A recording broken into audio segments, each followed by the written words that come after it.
Oknum polisi terlapor kasus penganiayaan minta maaf kepada ibu korban.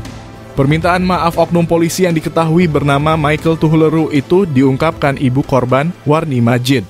Dia minta maaf ulang kali, kata Warni kepada tribunambon.com Selasa 21 November 2023. Dijelaskan oknum polisi berpangkat Aibda itu minta maaf lewat pesan WhatsApp. Pesan itu dikirim Sabtu 18 November 2023 siang atau pada hari yang sama anaknya dianiaya di pos PRC dan Sardit Sabraha Polda Maluku, Jalan Sultan Hasanuddin, Kota Ambon. Beta mohon maaf dari Mama Jua, beta punya hidup di tangan Mama dan Karim.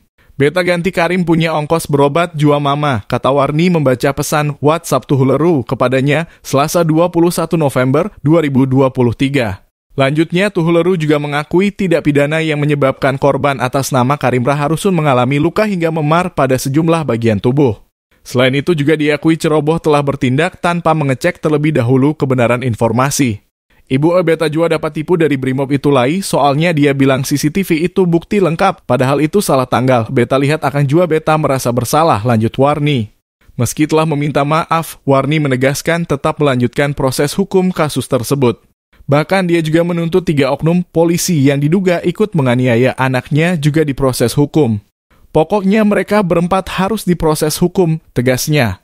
Sebelumnya kuasa hukum pelapor Sunardianto menjelaskan korban dituding mencuri berdasarkan rekaman CCTV tertanggal 16 November 2023. Padahal kejadian pencurian tersebut terjadi pada 17 November 2023. Korban KR dianiaya oleh oknum polisi PRC karena diduga melakukan tindakan pencurian HP. Padahal dari bukti rekaman CCTV yang kita punya, yakni 17 November 2023 itu terlihat jelas pelakunya dan bukan KR pelakunya. Ungkapnya, selama berada di pos polisi, korban disetrum hingga dipukul pakai pentungan. Korban disetrum ditindas kakinya pakai meja hingga dipukul pakai tongkat pada bagian tubuh, katanya Senin 20 November 2023. Usai dianiaya, KR pun dibiarkan pulang setelah dijemput keluarganya.